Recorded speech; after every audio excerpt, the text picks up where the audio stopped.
এখন প্রায় 90% লোকেরই একটাই সমস্যা থাকে, সেটা হচ্ছে মাথা থেকে চুল ঝরে যাওয়া। আর বাইরে থেকে বিভিন্ন ধরনের তেল ইউজ করেও সেই চুল পড়া সমস্যা থেকে মুক্তি পাওয়া যায় না। কিন্তু পুরনো যুগে আমাদের দিদিমারা যারা বাড়িতেই ঘরোয়া পদ্ধতিতে কিচেনে থাকা সামান্য কটি উপকরণ দিয়ে তেল তৈরি করে মাথায় যেভাবে তেল লাগাতেন, সেই পদ্ধতি আমি আজকে তোমাদের সঙ্গে শেয়ার করব। আর কিচেনে থাকা কয়েকটা সামান্য উপকরণ দিয়ে আমি এমন একটি কার্যকরী তেল তৈরি করব, যে তেলটা তোমরা ইউজ করলে তোমাদের মাথার চুল হবে কালো, ঘন, লম্বা এবং টাকের সমস্যা থাকলে সেটাও চিরতরে বিদায় নিয়ে নেবে। তো চলো শুরু করছি আজকের সেই ঔষধি তেল তৈরি করার পদ্ধতি। প্রথমে একটা কড়াই নিয়ে নিয়েছি আর গ্যাসে আমি চাপিয়ে দিয়েছি। গ্যাসের ফ্লেমটা এখন পর্যন্ত আমি অন করিনি। এবার নিয়ে নিয়েছি 1.5 চা চামচের মতো মেথি, 1.5 চা চামচের মতো কালো জিরে, 1 চা চামচের মতো কাঁচা গোলমরিচ। গোলমরিচটা কিন্তু গোটাই লাগবে, এটা গুঁড়ো গোলমরিচ দিলে হবে না।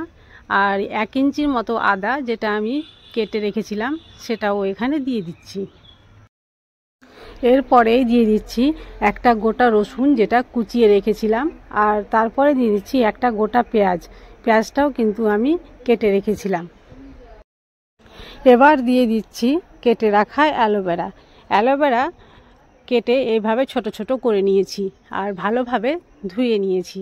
আর এই অ্যালোভেরাটা এর মধ্যে দিয়ে দিচ্ছি। আমি অ্যালোভেরা ছিলিনি, সম্পূর্ণ গোটা অ্যালোভেরাটাই আমি কেটে নিয়েছিলাম। আর তারপরে দিয়ে দিচ্ছি জবা ফুল।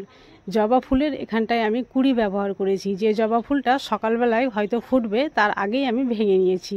এখানে 5টা জবা ফুলের কুঁড়ি নিয়েছি, এটাও আমি এর মধ্যে দিয়ে দিলাম। তারপরে দিয়ে দিচ্ছি কারি পাতা। কারি পাতাও আমি ঝরিয়ে নিয়েছি ডাটা থেকে। এবার গ্যাসের ফ্লেম অন করে দিয়েছি, তবে গ্যাসের ফ্লেমটা আমি একেবারে লো রেখেছি। লো অবস্থাতে একটু নাড়াচাড়া করে হালকা ভাজা ভাজা করো। ভাজা ভাজা বলতে যেন জলগুলো শুকিয়ে যায়, পেঁয়াজের যে নিজস্ব একটা রস থাকে সেটাও যেন শুকিয়ে যায়। আর হ্যাঁ, এখনও পর্যন্ত তোমরা যদি চ্যানেলটি সাবস্ক্রাইব করে না থাকো, তাহলে প্লিজ চ্যানেলটি সাবস্ক্রাইব করে দিও। আর যদি আগে থেকে করে থাকো, তাহলে তোমাদের জন্য রইল অশেষ ধন্যবাদ। তো চলো ভিডিওটি স্কিপ না করে প্রথম থেকে শেষ পর্যন্ত দেখার অনুরোধ করছি। আর যদি ভালো লাগে অবশ্যই একটা লাইক করে দিও। এইভাবে হালকা হাতে একটু নাড়াচাড়া করতে করতে কিন্তু প্রায় অর্ধেকটা শুকিয়ে এসছে। আর এইভাবে নাড়তে নাড়তে যখন একটা সুগন্ধ বের হবে ভাজা ভাজা এর মধ্যে থেকে, তখন বুঝে নিতে হবে আর ভাজতে হবে না। তখনই গ্যাসের ফ্লেমটা একেবারে বন্ধ করে দিতে হবে। গ্যাসের ফ্লেম বন্ধ করে দিয়ে আবারও প্রায় 1 মিনিট নাড়াচাড়া করে নিচ্ছি। এরপরেই দিয়ে দিচ্ছি নারকেল তেল। আমি 100 গ্রাম নারকেল তেল ব্যবহার করেছি। আর তেল দেওয়ার সঙ্গে সঙ্গে গ্যাসের ফ্লেমটা আমি অন করে দিলাম। আর এই সমস্ত উপকরণগুলো আমি একটু লালচে করে ভেজে নেব। যখন বাইরে থেকে বিভিন্ন ধরনের তেল কিনে মাথায় দিয়ে কোনো ফলাফল পাওয়া যায় না, তখন একটু কষ্ট করে এইভাবে যদি তেল বানিয়ে ব্যবহার করো, নিশ্চয়ই ফলাফল পাবে। আমি 100% গ্যারেন্টি দিয়ে বলতে পারি, এই তেল লাগাবার প্রথম দিন থেকে তোমরা অবশ্যই তফাৎ বুঝতে পারবে। আর যদি না পারো, তাহলে আমাকে কমেন্টে এসে অবশ্যই জানাবে। আমি যে কোনো ভিডিও তোমাদের সঙ্গে শেয়ার করি না কেন, সেটা প্রথমে একবার আমি ট্রাই করে দেখি। যদি ভালো লাগে বা ভালো ফলাফল পাই, তাহলে আমি তোমাদের সঙ্গে শেয়ার করি। আর এই যে তেলটা আজকে আমি শেয়ার করলাম, এটা আমি নিজে তৈরি করে আগে মাথায় দিয়েছি, ফলাফল ভালো পেয়েছি, তাই তোমাদের সঙ্গে শেয়ার করলাম গ্যারেন্টির সঙ্গে।